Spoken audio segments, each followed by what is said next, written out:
47 seconds ago, Chris Coons made a move that will be all over the news next week. He softened it neither with diplomacy nor hid behind procedure. He didn't play that game that everyone in Washington knows about but no one dares to mention. He didn't take his eyes off Kash Patel, approach the microphone, and clearly ask the question that had been on the FBI's mind for 11 months. Have you closed the investigations into Donald Trump? After that, Patel's face locked up for a moment. The lawyers next to him froze. The salon, which had been a routine surveillance atmosphere, suddenly turned into a harsh moment that no one was prepared for. You must see this. Watch the video to the end, because what happens in the next 4 minutes will make you question everything you thought you knew about the FBI under Kash Patel. If you're new here, subscribe and turn on notifications. This story is just getting started, and the next hearing is in 72 hours.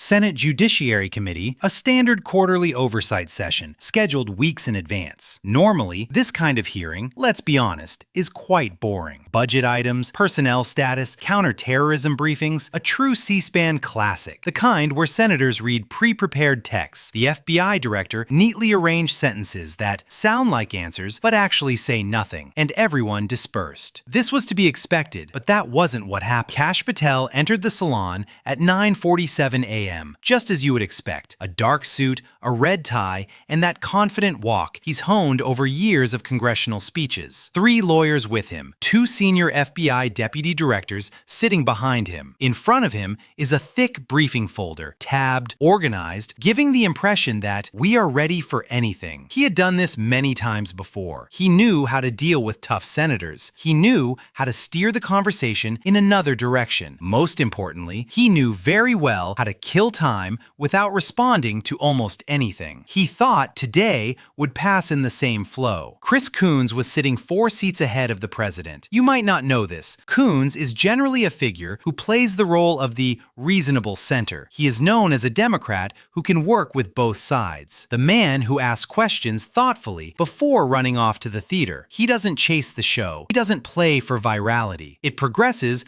more like a calm, stable prosecutor. Former district administrator, Yale Law graduate, has a background in constitutional law. So if Coons is asking a question, he often doesn't ask it to speak to the camera because he already knows the direction of the answer and is building a file step by step. The first 90 minutes of the trial also went as everyone expected. Senators took turns listing their questions: cyber threats from China, Russian disinformation campaigns, domestic terrorism statistics. Patel deflected them all with practiced ease. Yes, Senator, we are following that matter. I cannot comment on ongoing investigations, Senator. We are allocating resources appropriately, Senator. Classic game book. His lawyers barely moved. The assistants in the back looked bored. Patel looked at his watch twice. Then Coons took the microphone.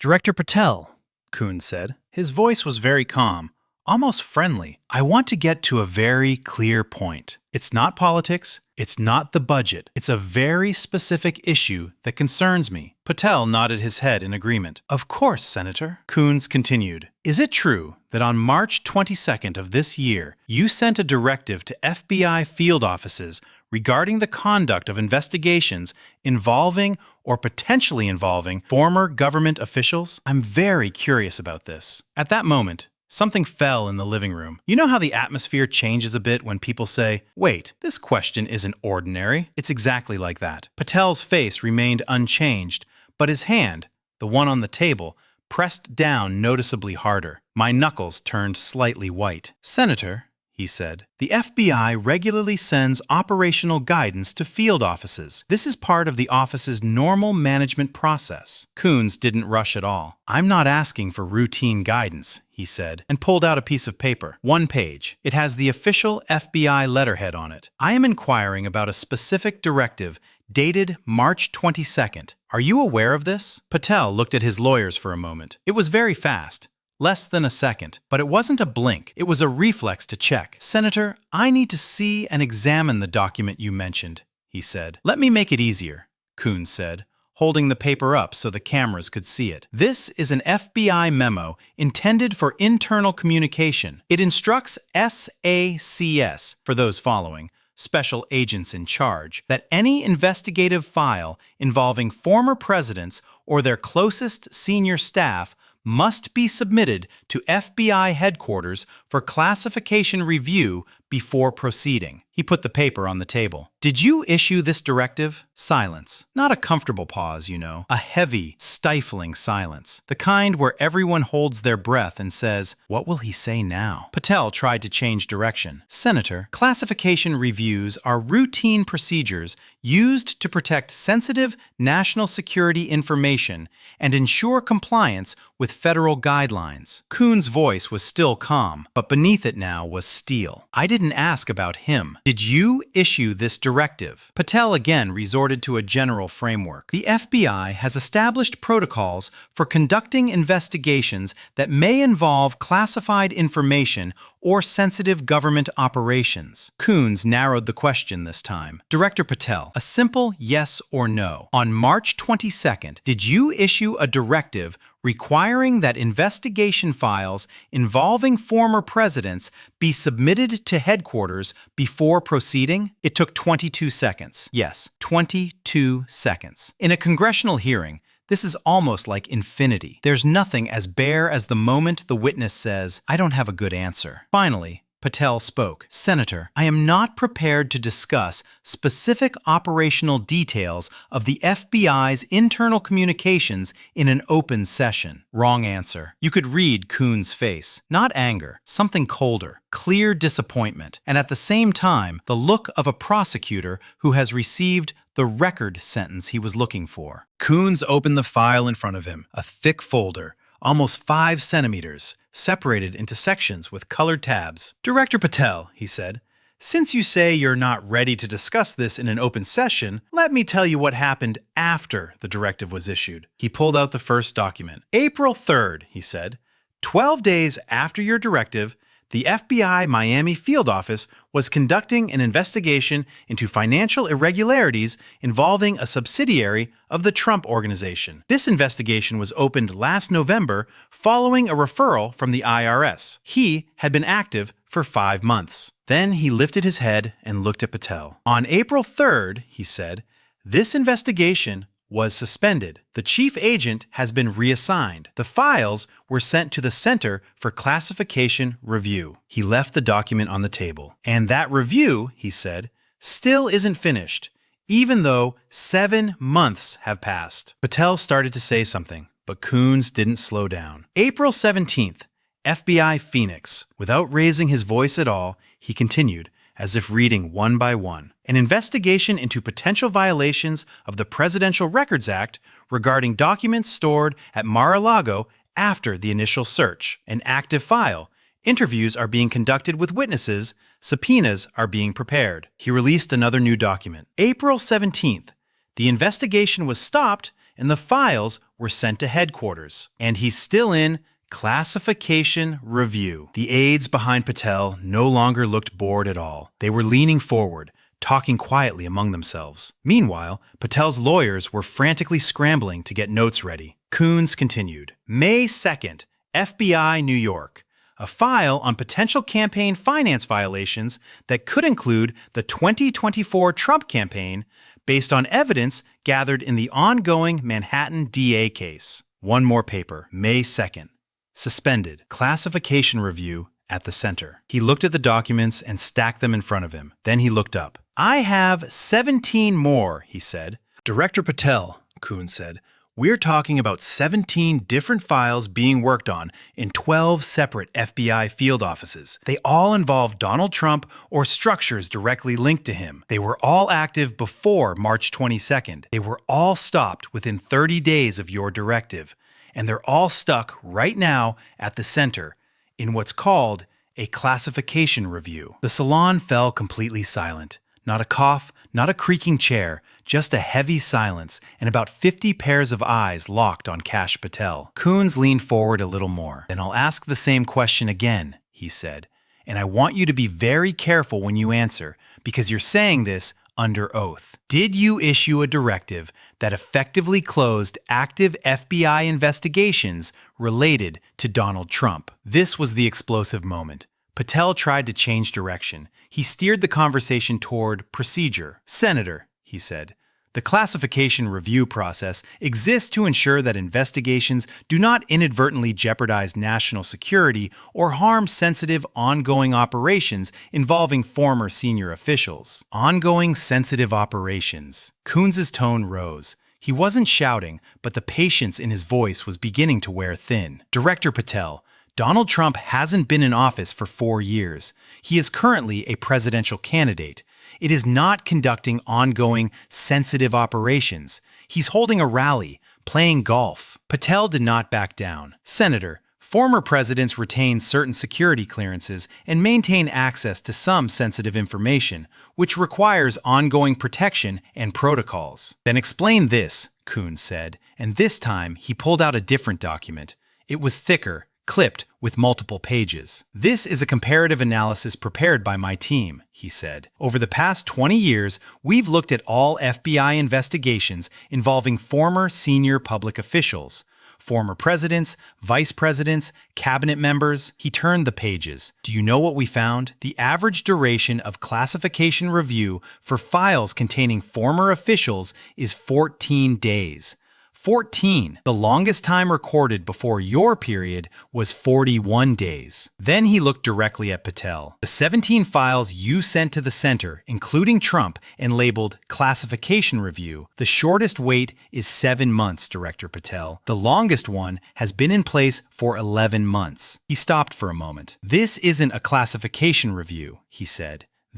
Don't bury the file." I need to stop here for a second and clarify this because this is the truly critical point. For months, people have been asking the same questions about the FBI under Kash Patel. Why is there no progress in investigations related to Trump? Why did everything suddenly fall silent after Patel came into office? The official response is almost always made up of the same sentences. Ongoing investigations. We cannot comment. Classification reviews. Standard procedures. What Coons did was truly open the curtain. He didn't put forward a feeling, he put forward evidence, real documents, real dates, real file names, and they all pointed to the same pattern. 17 separate investigations directly involving Trump, all suspended within 30 days of Patel taking office, while still active, and all held and locked in the Center for Review. This doesn't seem like a procedure. This sounds like politics.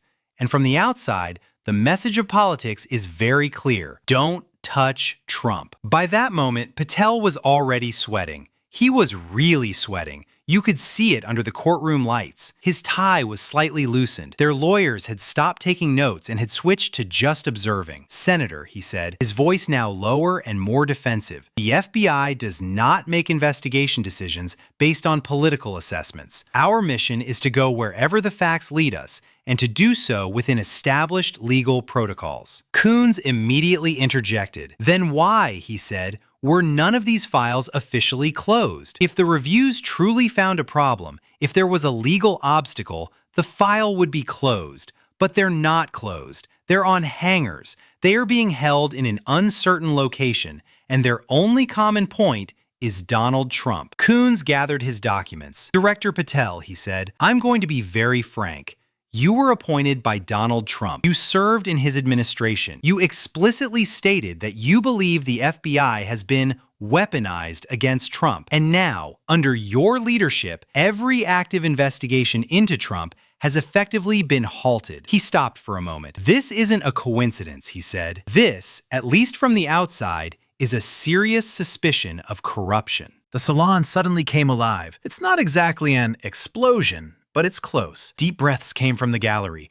Journalists started frantically tapping on their phones and rushing around. The other senators looked at each other. The expressions on their faces shifted from shock to Finally, someone said it. The chairman struck the gavel twice to maintain order. Patel immediately gathered himself and tried to respond. Senator Coons, I categorically reject the claim that the FBI acted inappropriately or with political bias under my leadership. This is an attack on thousands of dedicated agents who serve this country. The implication that we are closing investigations to protect any individual is both false and deeply offensive. Coons slowly shook his head. Director Patel, he said, let me tell you what I saw. I see 17 investigations in front of me. I see a very clear pattern. I see a directive published on March 22nd. I'm seeing delays ranging from 7 to 11 months. You could call this a classification review. You could say it's standard procedure. But do you know how the American people read this? It sounds like protection. Then he leaned back. This committee, he said, will issue subpoenas for all 17 of these files. We will meet with the reassigned chief agents. We will take statements from everyone on the classification review board. And even if you don't say it openly, we won't let the truth go. The session technically continued. Other senators took turns moving on to other topics. Someone opened border security. Someone asked about financing the fight against terrorism. On paper, everything was flowing normally, but no one was really listening. No one's mind was there because only one thing was on everyone's mind in the room: the painting